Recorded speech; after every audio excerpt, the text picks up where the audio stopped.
My name is Tori Thatcher, and I'm 32 years old. 5 years ago, 3 days before Thanksgiving, my mother said 7 words that shattered everything I thought I knew about family. Don't come home this year. Victoria doesn't want drama. No explanation, no apology, just a slammed door on 27 years of trying to belong. I spent that Thanksgiving alone in a Boston restaurant, watching families laugh while I quietly fought back tears over a cold turkey dinner. I had no idea that the strangers at the next table would become the family I'd always wanted. 5 years later, they would be introduced at my wedding as the parents of the bride, while my biological parents watched uninvited, realizing they had been replaced in every meaningful way. Before I continue, take a moment to like and subscribe if this story resonates, and let me know in the comments where you're watching from and what time it is there. Let me take you back to the call that changed everything. I remember exactly where I was standing when my phone rang. November 21st, 3 days before Thanksgiving, in my tiny Boston studio apartment, half-packed bags around me and the scent of a pumpkin candle filling the room. My plane ticket home to Connecticut was already purchased, non-refundable, of course. Mom's name flashed on my screen. I smiled and answered, "Hey, Mom, I was just about..." Her voice cut me off.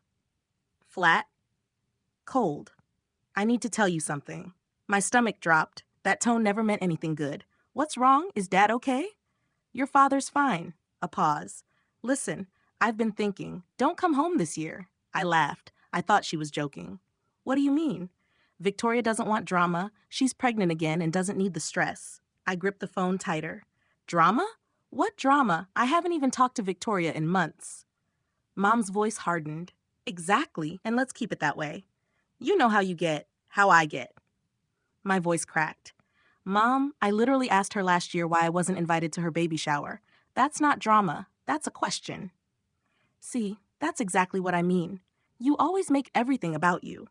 I stood frozen, watching the snow fall outside my window. At 27, my mother was telling me I wasn't welcome at Thanksgiving because I had once asked why I was excluded. "Mom, I already bought my ticket." "Then get a refund. Victoria is pregnant. She doesn't need stress. You understand?" The line went dead, and I understood perfectly. I had always been the acceptable sacrifice.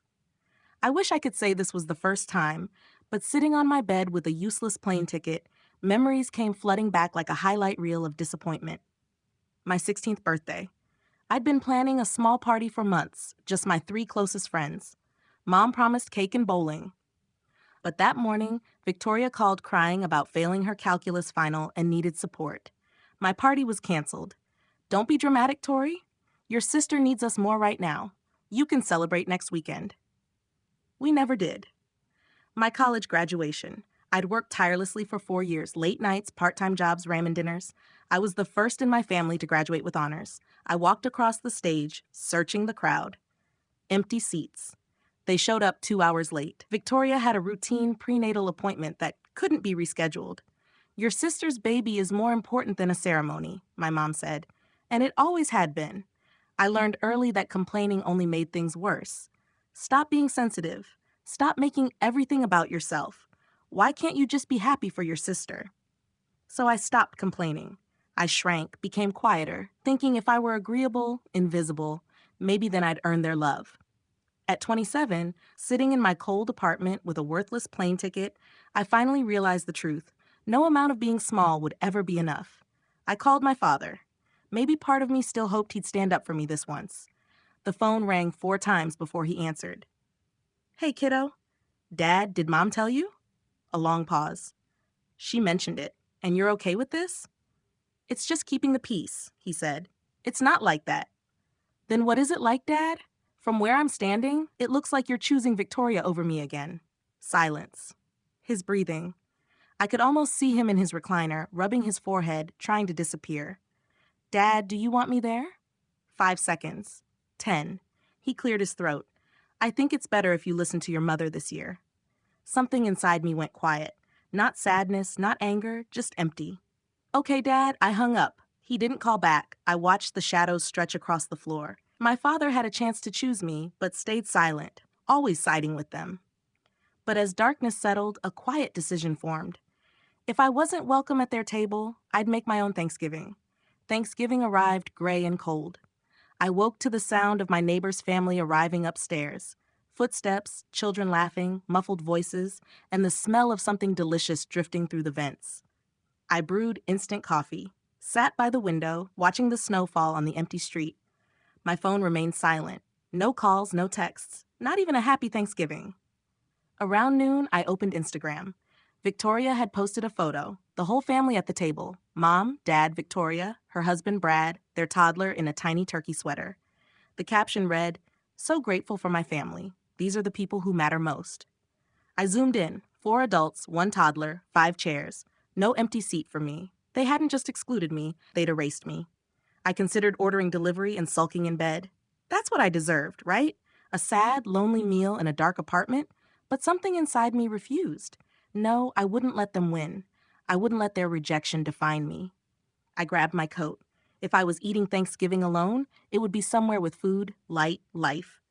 I just needed a restaurant that was still open. Harborview Grill, an old Boston institution.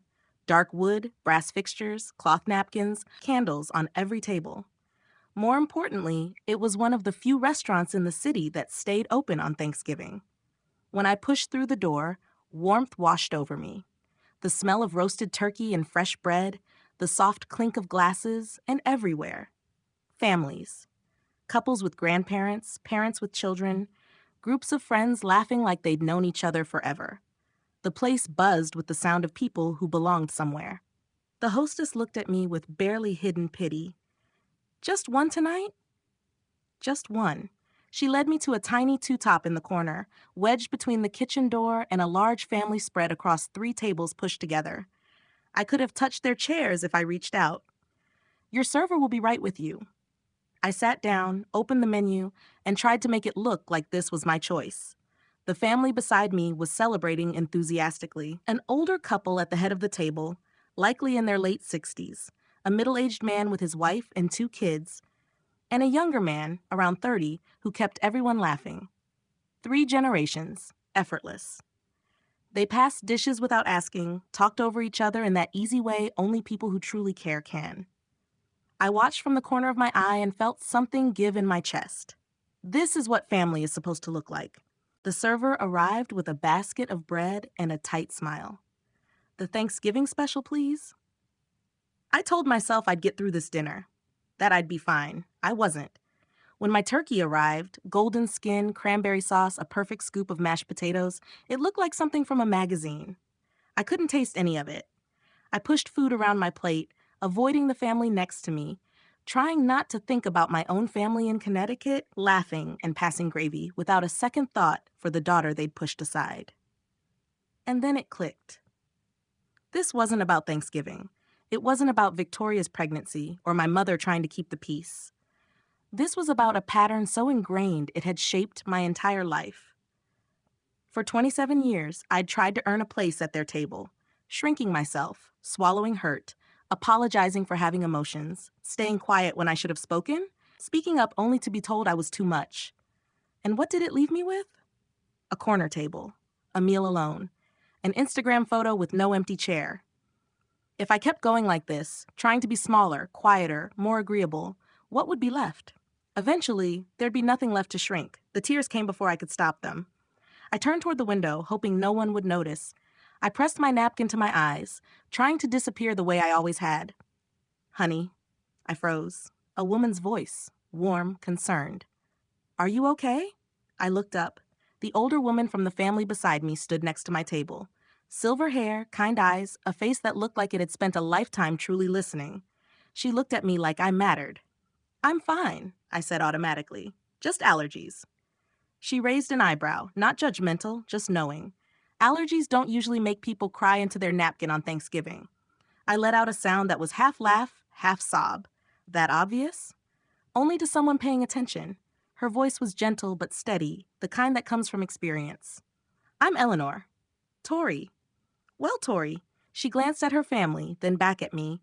"No one should eat alone today. Why don't you join us?" I shook my head right away. "Oh no, I couldn't. I don't want to intrude." "You're not intruding," she said with a smile. "I'm inviting. There's a difference." She kept going as if I hadn't objected. My husband tells terrible jokes, and my son Marcus tries to start political debates. You might as well suffer with us at the big table. The older man, her husband, I assumed, waved at me. She won't take no for an answer. 43 years and I've never won. Marcus grinned. He's not wrong. I looked at my cold turkey, my empty table, the napkin still damp in my hand. Then I looked at Eleanor Morrison, her warm eyes, her family that somehow had space for a stranger. Okay, I heard myself say. If you're sure. I'm sure. Eleanor rested a hand on my shoulder. We just opened another bottle of wine, and there's way too much pie. I stood on unsteady legs and followed her, unaware that this small act of kindness from a woman I'd never met was about to change the course of my life. They made room for me as if I'd always belonged. A chair appeared. A plate was handed to me. Before I even sat down, I had a glass of wine and a warm roll. I'm Richard, the older man said, shaking my hand. This is my wife, Eleanor, our son Daniel and his wife Sarah, their kids Emma and Lucas, and our youngest Marcus. Hi, I said, giving an awkward wave. I'm Tori. Thank you so much. So what do you do, Tori? Daniel asked, passing the mashed potatoes. I'm a graphic designer, mostly freelance. That's wonderful, Sarah said. I can barely draw a stick figure. Mom, stick figures are easy, Emma said. She looked about 8. Even I can do that. Everyone laughed, not at anyone, but together. It felt unfamiliar. Marcus caught my eye from across the table. He was around my age, dark-haired, with an easy smile. Just a warning, my dad's about to tell a joke. I am not, Richard protested. He is, Eleanor said. Richard grinned. Okay, fine. What did the turkey say to the computer?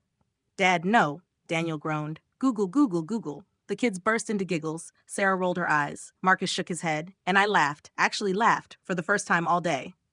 Richard raised his glass. A toast to unexpected guests who make our table complete.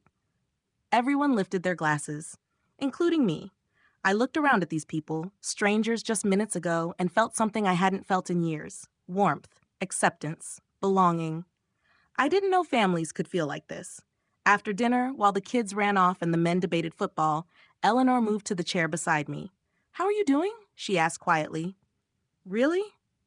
I looked at my plate. Better. This is really nice, thank you. You're welcome, she said, then added, but that's not what I asked. Her honesty made it hard not to be truthful. I'm okay. I'm just having a rough Thanksgiving. Do you want to tell me why you're here alone? I hesitated. The truth felt too small, too embarrassing, but she waited, patient, without judgment. My mom called me 3 days ago, I said finally. Told me not to come home. My sister's pregnant and didn't want drama. I exhaled. Drama is what they call it when I ask questions they don't want to answer. Eleanor nodded slowly. I see. It's fine, I added quickly. I mean, it's not fine, but it is. Can I tell you something? She asked, gentle but firm. Something I learned in 30 years as a family lawyer? I blinked. You're a lawyer? Retired family law, she smiled. I've seen every kind of family dysfunction, and I've learned that the people who accuse you of causing drama are usually the ones creating it. They just need someone to blame. The words landed hard. You're not the problem, Tori, Eleanor said, covering my hand with hers. You never were. I couldn't speak. I could barely breathe. Those were the words I'd needed my entire life. Hey, I want to pause here for a second. If you're watching this, and you've ever been blamed for causing drama simply because you asked to be treated fairly, I see you. Let me ask you, have you ever been made the scapegoat in your family? Share your answer in the comments. And if this story feels close to home, please hit the like button so more people can find it. Now, let me tell you what happened next. The evening slowly came to a close, the way good dinners always do. Pie was served, coffee followed. The kids fell asleep on Sarah's lap, worn out from running around the restaurant. When the check arrived, I reached for my wallet, but Richard stopped me. Please, he said, our treat. I can't let you. You can and you will. He smiled. Consider it a Thanksgiving tradition. We always cover dinner for new friends. As we put on our coats to leave, Eleanor pressed something into my hand, a small cream-colored card with elegant black lettering. I looked down. Eleanor Morrison, J.D. Family law, retired. Beneath it was a phone number and a Brookline address. If you ever need to talk, she said, call me. I mean it. Thank you. Richard appeared beside us, shrugging into his coat. Sunday dinners every week at our place. You're welcome anytime. I shook my head. That's incredibly kind, but I couldn't. She could, Marcus said, stepping in, and she should. Mom never says things she doesn't mean. Eleanor squeezed my hand. Family isn't blood, Tori. It's showing up. I stood in the restaurant lobby holding a business card from a woman I'd met just hours earlier, with an open invitation from a family I didn't technically belong to. Outside, the snow was falling harder. Through the window, I watched families rush to their cars, kids on shoulders, grandparents holding containers of leftover pie. I looked back at the Morrisons. Richard helping Eleanor with her scarf, Daniel lifting sleepy children, Marcus waiting by the door with an expectant look. Okay, I said. Maybe I'll stop by sometime. Eleanor smiled like she'd known I would. I had no idea I'd just met my future family. I didn't go to Sunday dinner the next week or the one after that. It felt too strange, too forward, like I'd be intruding. But Eleanor called to check in, just to see how I was doing. By early December, I finally accepted the invitation. That first Sunday, I stood on the Morrisons' back porch in Brookline for a full 5 minutes before working up the courage to knock. The house was exactly what I imagined. A beautiful Victorian with a wraparound porch and lights glowing in every window. It looked like a place where good things happened. Eleanor opened the door before I could change my mind. There you are. She hugged me like it was the most natural thing in the world. We saved you a seat. That was the first of many Sundays. Over the next 6 months, I became a regular at the Morrison dinner table. Richard taught me chess, even though I lost every game. Eleanor shared her secret pie crust recipe, the one she swore she'd never written down. Daniel's kids started calling me Aunt Tori without anyone suggesting it. And Marcus and I became friends. Real friends. The kind who text random thoughts at 2 a.m, debate movies, and naturally sit next to each other at dinner. I didn't hear from my biological family once. No calls, no texts, not even a Christmas card. And for the first time in my life, I stopped noticing. I wasn't performing for love anymore. I wasn't shrinking to meet expectations. I was simply loved. It felt like finally coming home. One spring afternoon, about 8 months after that first Thanksgiving, Eleanor and I sat on her back porch. The garden was beginning to bloom, tulips breaking through the soil, birds fighting over the feeder. Inside, Richard and Marcus watched a game, shouting at the TV. Have you heard from your parents? Eleanor asked. No, I said, and I haven't reached out either. She nodded, no judgment. Do you want to? I really thought about it. Sometimes, late at night, I considered calling my mom to explain everything. But then I remembered. There was nothing to explain. She knew what she'd done. She just didn't believe it was wrong. That was hard to accept. It is, Eleanor said softly. I pulled my cardigan tighter. I keep waiting to feel guilty. Everyone says you should forgive family no matter what. Blood is thicker than water. I've never believed that, Eleanor said, sipping her tea. In my career, I helped people get legal recognition for the families they built, not just the ones they were born into. I looked at her. What do you mean? She smiled knowingly. The law often recognizes what the heart already understands. Family can be created, not just inherited. And there are ways to make those bonds official if someone wants to. I didn't fully understand then. Not yet. Just something to think about, she said, patting my hand before changing the subject to her tomato plants. But her words stayed with me. They took root and waited for the right moment to bloom. It happened so gradually that I barely noticed. 2 years after that first Thanksgiving, Marcus and I weren't just friends anymore. What grew between us felt less like a beginning and more like recognizing something that had always been there. He asked me to dinner at Harborview Grill, the same restaurant where we'd met. This feels circular, I said, sliding into the booth. That's the point. Marcus was nervous. I could tell by how often he adjusted his napkin. I wanted to bring you back to where it all started. Where what started? He reached across the table and took my hand. Tori, I've been trying to find the right words for months. I want to spend the rest of my life choosing you, every single day. My heart stopped. I know your family hurt you, he continued. I know you're afraid of being let down by people who are supposed to love you. His eyes stayed on mine. But I'm not going anywhere. I never have.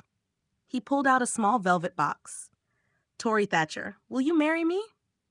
I couldn't speak. I couldn't breathe. I looked at the man who had been my friend first, my confidant, my steady support through 2 years of healing, and I saw my future. Yes, I whispered. Yes. He slid the ring onto my finger. The restaurant broke into applause. I hadn't even noticed the other diners watching. Then I saw them in the corner booth, Richard and Eleanor, champagne already poured, smiling like they'd known all along. Mom couldn't resist, Marcus laughed. I was officially becoming a Morrison. Wedding planning began immediately. Venues, tastings, flowers. It was exciting, overwhelming, and everything I'd never allowed myself to imagine. But one question kept me awake at night. The wedding invitations needed a line for parents of the bride, and I didn't know what to write. Robert and Linda Thatcher hadn't spoken to me in over 2 years. No birthday calls, no acknowledgement of my existence. I couldn't put their names on my wedding invitation. They hadn't earned that place. One evening, as I paced the Morrisons' living room, Eleanor found me. "What's troubling you, sweetheart?" I told her about the invitation and the line I couldn't fill. She sat beside me and patted the cushion. "I once mentioned legal recognition for chosen family. Do you remember?" I nodded. "You said the law recognizes family that's created, not just inherited." "Adult adoption," Eleanor said gently. "It's a legal process where a consenting adult is formally adopted by another family. It establishes a legal parent-child relationship, a new birth certificate, updated next of kin status, everything." My heart was racing. That's real. Very real. I've helped many people through it. I looked at the woman who had welcomed me into her family on the loneliest night of my life, who had fed me Sunday dinners, taught me about pie crust, and shown me what a mother could be, Eleanor. My voice trembled. "Would you and Richard consider?" She pulled me into her arms before I could finish. "We've considered you our daughter since that first Thanksgiving," she whispered. "We were just waiting for you to be ready." The adoption process took months. Paperwork, court dates, legal filings. But with Eleanor guiding me every step, it felt less like bureaucracy and more like a ceremony. When the judge signed the final order, I legally became Tori Morrison. New birth certificate, new legal parents, a new family on paper and in my heart. The wedding was set for the following June. Invitations went out with the line I had agonized over now proudly printed: "Parents of the bride, Richard and Eleanor Morrison." I should have known the Thatchers would eventually find out. 3 months before the wedding, my phone buzzed with a text from Victoria, the first message from her in nearly 3 years. "Did you know Tori is getting married?" I stared at the screen, then blocked her number. A week later, my mother called 5 times in one day. I let every call go to voicemail. Finally, a text: "Why didn't you tell us? We're your family. Call me back immediately." I read it twice and deleted it. 3 years of silence, pretending I didn't exist. And now suddenly, they remembered they had another daughter. I wasn't angry. I had moved past anger long ago. I was just tired. Marcus found me staring at my phone that evening. "Everything okay?" My biological family found out about the wedding. He sat down beside me. "What do you want to do?" "Nothing." I put the phone away. I didn't owe them anything. No explanation, no invitation, nothing. He nodded and pulled me close. "Whatever you decide, I support you." But we both knew this wasn't over. The Thatchers weren't the kind to accept being ignored. The question was, what would they do? She showed up at my apartment on a Tuesday afternoon. I was working from home, reviewing design proofs at my kitchen table, when the doorbell rang. I opened it without checking the peephole. A mistake I wouldn't repeat. "Tori?" My mother stood in the hallway. Older, grayer, more tired, but with the same disappointed look I'd spent my childhood trying to erase. "Mom, what are you doing here?" "What am I doing here?" "You're getting married without telling your own mother? We haven't spoken in 3 years." "And whose fault is that?" I asked, closing the door slowly, counting to 5. "Yours. It was your choice. You told me not to come home. Not to. That was one Thanksgiving. You can't still be upset about that." "I'm not upset," I said calmly. "I've moved on." Her eyes swept my living room, landing on photos of Marcus and me at the beach, me and Eleanor making pie, the whole Morrison family at Christmas. "Who are these people? My family." Her face twisted. "I am your family." "You were," I said evenly. "You chose not to be. Remember, Victoria didn't want drama. That was years ago. And all that time, you never once called, never checked if I was alive, never acknowledged me. So no, Mom, you don't get to show up now and act like you have a claim on me. I want an invitation to the wedding." Her jaw dropped. Excuse me? You heard me. I walked to the door. You don't get to erase me and then demand a seat at my table. The wedding day dawned golden and perfect. June in Napa Valley, a vineyard with rolling hills and endless grapevines. We chose an outdoor ceremony with a reception in a stone barn, decorated with white roses and greenery. In the bridal suite, I stood before a full-length mirror as Eleanor adjusted my veil. You look beautiful, absolutely beautiful. I looked at my reflection. The woman staring back was calmer and stronger than the girl who had sat alone in a Boston restaurant 5 years ago. That girl hadn't believed she deserved love. This woman knew better. On the vanity lay a copy of the wedding program. I picked it up and read the line I'd never thought I could write: Parents of the bride, Richard and Eleanor Morrison, the family who chose her. Eleanor noticed me looking. Are you nervous about marrying Marcus? No. I set the program down, worried less about what might happen. I had hired security as a precaution. After Mom's visit, I knew there was a chance she might try something. Eleanor put her hands on my shoulders. Whatever happens today, you have a family who chose you. We will always choose you. Never forget that. I hugged her tightly. I love you, Mom. The first time I had said it, it came naturally as if it had been waiting. Eleanor's eyes glistened. I love you too, sweetheart, my daughter. Through the window, I saw guests arriving. Marcus was at the altar, nervous and handsome in his gray suit. It was time. The ceremony was everything I had dreamed of. Marcus waiting at the end of the aisle, Richard walking me toward him, steady and proud. The vows we had written ourselves, words that made half the guests cry and the other half pretend they weren't. When Marcus slipped the ring on my finger and the officiant pronounced us husband and wife, it felt like the last piece of a puzzle finally clicking into place. The reception was in full swing when the security guard approached discreetly. Mrs. Morrison, there are 2 people at the entrance. They claim to be your parents. I had expected this. Part of me had been waiting all day. Marcus appeared beside me. What's going on? My biological parents are here. His expression hardened. I'll handle it, he said. No, I took his hand. This is my moment. I'll handle it. I considered my options. I could have them removed, pretended they weren't there, avoided the confrontation. But something inside me said, let them see. Let them see what they lost. Let them witness the family who stepped up when they stepped away. Let them in, I told the security guard, but seat them at the back. Are you sure? Marcus asked. I'm sure. The guard nodded and disappeared. A few minutes later, I saw them. Linda and Robert Thatcher, standing uncertainly at the edge of the reception, looking at the 100-plus guests celebrating their daughter's wedding. Their daughter, who they hadn't spoken to in 3 years. The MC was about to speak. Perfect timing. Before the reveal, he addressed the room. Ladies and gentlemen, if I could have your attention, please.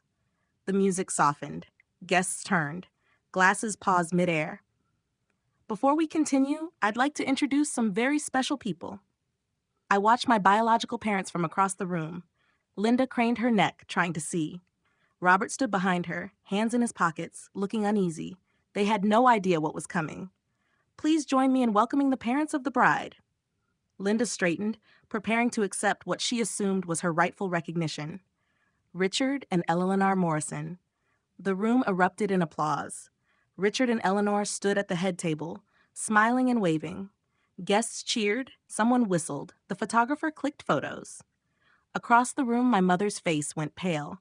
I watched in slow motion, the confusion, the disbelief, as she realized what those words meant. Richard and Eleanor Morrison, the family who chose me and whom I chose in return. Linda grabbed Robert's arm. What did he just say? Robert looked stunned, speechless. Around them, guests clapped, unaware the older couple had any connection to the bride. To everyone else, Richard and Eleanor Morrison were simply my parents. Linda's mouth opened and closed. No sound came out. She looked at the happy couple, then at me with Marcus, and the truth settled over her like a cold wave. She had been replaced, completely, officially, legally, and everyone in the room knew it except her.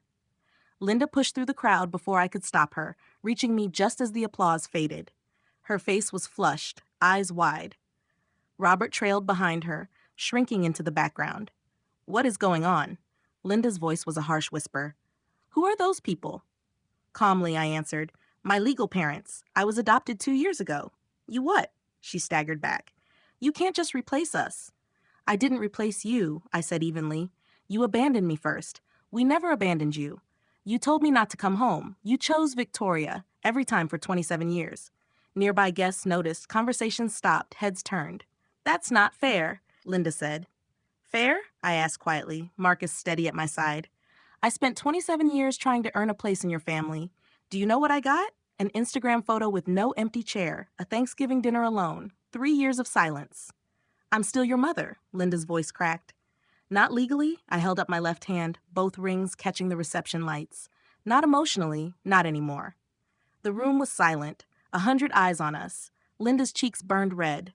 This is humiliating, she hissed. Then leave, I said softly, finally firm.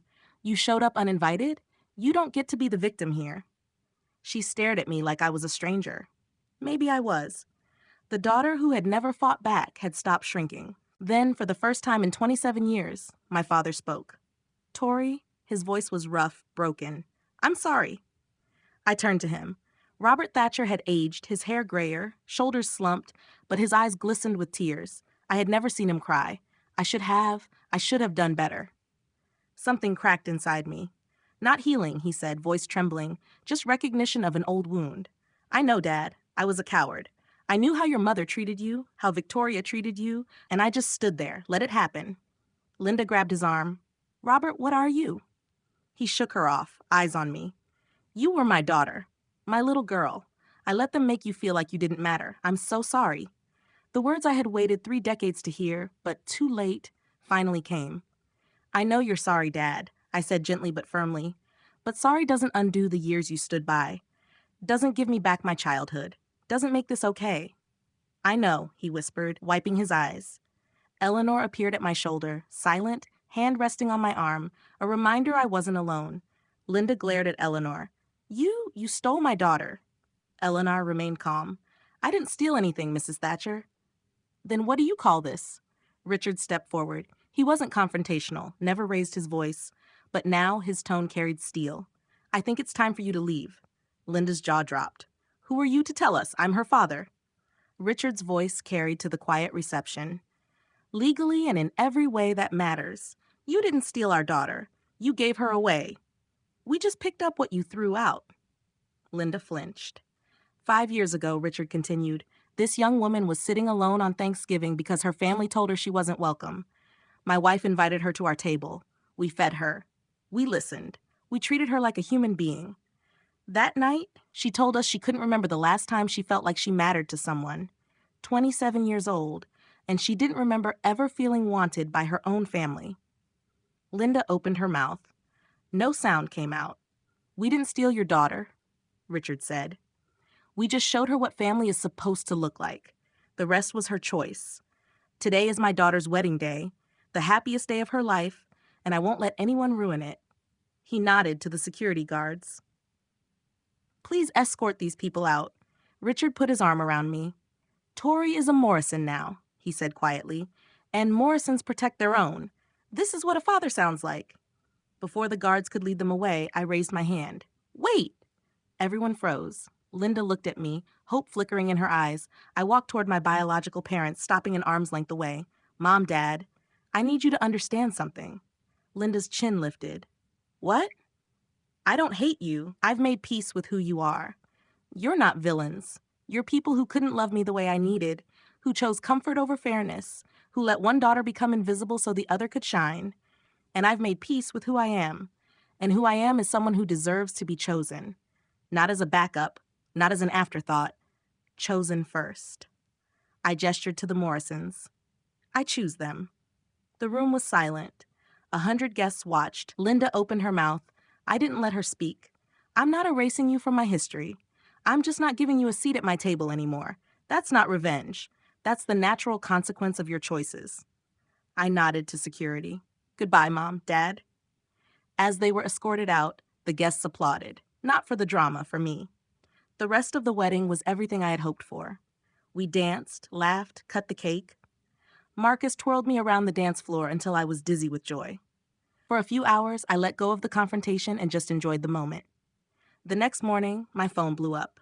Texts from distant cousins, aunts, and uncles. Opinions poured in.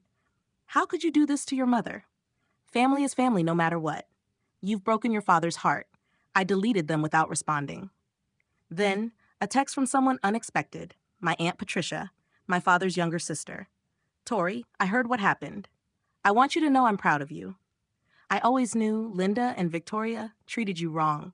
You deserved better. My eyes burned as I typed back, thank you. That means more than you know. Linda posted a long, dramatic Facebook status about ungrateful children and modern families who don't understand loyalty. I didn't respond. That evening, I blocked every phone number and social media account connected to the Thatchers. Not out of anger, out of peace. Marcus found me on the balcony of our honeymoon suite. You okay? I looked over the vineyard, golden in the sunset. Yeah. I leaned into him. I really am.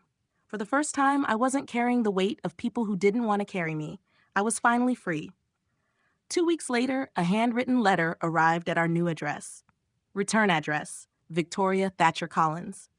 My sister's familiar loopy handwriting, just like the birthday cards I used to receive out of obligation rather than affection. I almost tossed it, but instead, I sat down and read it. Dear Tori, I don't know if you'll read this. Honestly, I wouldn't blame you if you didn't, but I had to try. Mom told me what happened at your wedding. She's devastated. Dad hasn't been the same since he came home. Seeing how happy you are without us, broke something in him. I know our relationship hasn't always been easy, but you have to understand, Mom and Dad were just trying to keep the peace. I never meant for you to feel excluded. You always asked questions, brought up old hurts. It was exhausting. I hope one day you'll understand that family is complicated. Maybe when you have kids, you'll see why Mom made the choices she made. I'm not asking for an apology. I just wanted you to know we still love you, even if you've decided we're not good enough for you anymore. Your sister, Victoria. I read it twice, folded it carefully, and put it away. Marcus came home to find me at the kitchen table. What's that letter from Victoria? What did she say? Nothing new. I stood up and started making dinner. She still doesn't get it. She never will. Does that bother you? He asked. I thought about it. Really thought about it. No, I said finally. It's not my job to make her understand. It never was. A year after the wedding, life had settled into something beautiful. Marcus and I bought a house in the Boston suburbs, a little Cape Cod with a big backyard, just 20 minutes from Richard and Eleanor. Close enough for Sunday dinners, far enough for privacy. I was no longer freelancing. A design agency hired me as their art director, a job I loved so much it barely felt like work. Marcus was thriving at his architecture firm. We were building a life together, literally and figuratively, and I was pregnant. Eleanor cried when we told her. Richard tried not to and failed. Daniel's kids were already arguing about who would be the baby's favorite cousin. One Sunday afternoon, Eleanor and I were setting up the nursery, painting the walls a soft sage green, arranging tiny furniture that seemed impossibly small. Have you thought about names? Eleanor asked, holding up 2 mobiles. Emily, I said. If it's a girl, Emily Grace Morrison. Eleanor's eyes welled up. That's beautiful. The Morrison part is non-negotiable. I smiled. I want her to have the name of the family that chose her mother. Eleanor put down the mobile and hugged me. When I saw you sitting alone in that restaurant, I had no idea we'd end up here. I just saw someone who needed kindness. You saved my life that night. No, sweetheart, she corrected, holding my shoulders. You saved yourself. We just showed you it was possible. I looked around the nursery, at the crib we picked together, at the rocking chair Richard built by hand, at the life I'd created with people who loved me unconditionally. I finally had everything I'd always wanted. I was home. 5 years to the day after sitting alone at Harborview Grill, I sat at the head of a very different table. The Morrison house was chaos, the best kind. Emily, 6 months old, was passed lap to lap like a tiny drooling treasure. Daniel's kids played a complicated card game in the corner. Sarah argued with Marcus about carving the turkey. Richard sneaked extra pie. Eleanor caught him, of course. All right, everyone, Eleanor clapped. Before we eat, we need a toast. Tori, would you do the honors? I stood, Emily in my arms, and looked around at the family I'd found, the family that had found me. 5 years ago tonight, I began, I was sitting alone in a restaurant, wondering if I'd ever belong anywhere. I thought I was unlovable, too much, too difficult, too dramatic. Then a stranger named Eleanor Morrison came to my table and said, "No one should eat alone on this day." And everything changed. Richard wiped his eyes. Eleanor was already crying. "So here's my toast," I said, raising my glass. "To family. Not the one we're born into, but the one we build, the one we choose, the one that chooses us back." "To family," everyone echoed. Glasses clinked. Emily gurgled. Richard finally got his extra piece of pie. I looked around at these people, my people, and felt something I'd chased my whole childhood. I belonged, completely and unconditionally. I was home. After dinner, Marcus and I sat on the back porch, Emily asleep between us in her carrier. The November air was cold, but we were bundled in blankets, watching stars appear one by one. "Do you ever think about them?" Marcus asked quietly. "My biological parents?" I considered it, sometimes in the middle of the night. Mostly. I'd wonder how they were doing, if they ever understood what they lost. "Do you think they've changed?" I shook my head slowly. People rarely do, in the ways that matter. "Does that make you sad?" I looked at Emily. Tiny fist curled, rosebud mouth, chest rising and falling. "It used to, but not anymore. I spent so many years being sad about a family that didn't want me. I don't have room for that now. My life is too full." Marcus wrapped his arm around me. "What changed?" "I did," I said. "I stopped waiting for them to love me the way I needed.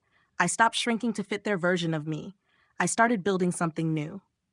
Through the window, I saw the Morrison family laughing, talking, clearing plates, wrapping leftovers. "Setting boundaries isn't revenge," I said softly. "It's survival. Choosing yourself when no one else will." Marcus kissed my forehead. "I'm glad you survived." "Me too." Emily stirred, making soft baby sounds. I picked her up. "I'll never make you earn my love. You'll never wonder if you're wanted. You'll always know." She yawned and fell back asleep. If you've been the scapegoat of your family, told you're too much or too sensitive, just for asking to be treated fairly, know this. It's not you. It never was. You deserve to be chosen, fully, without conditions, not as a backup or last resort. Family isn't DNA or obligation. Family is the people who show up, who see you crying alone in a restaurant and invite you in, who open their Sunday dinners, their hearts, and their legal documents to make you theirs, permanently and undeniably. I spent 27 years trying to earn love from people who would never give it. Then 5 years learning what love actually looks like, from the family that chose me. If those who should love you don't, you have the right to build your own family, to walk away, to be happy. That's not revenge. That's not drama. That's living. I found my people. I hope you find yours too. You deserve it. Thank you for staying until the end. If my story touched you, please like, subscribe, and hit the notification bell. It helps more people find these stories. I want to hear from you. Have you ever had to set boundaries with your family? Share in the comments. I read every single one. And for more stories like this, check the description. I've linked some of my favorites there. Until next time, remember, you deserve to be chosen.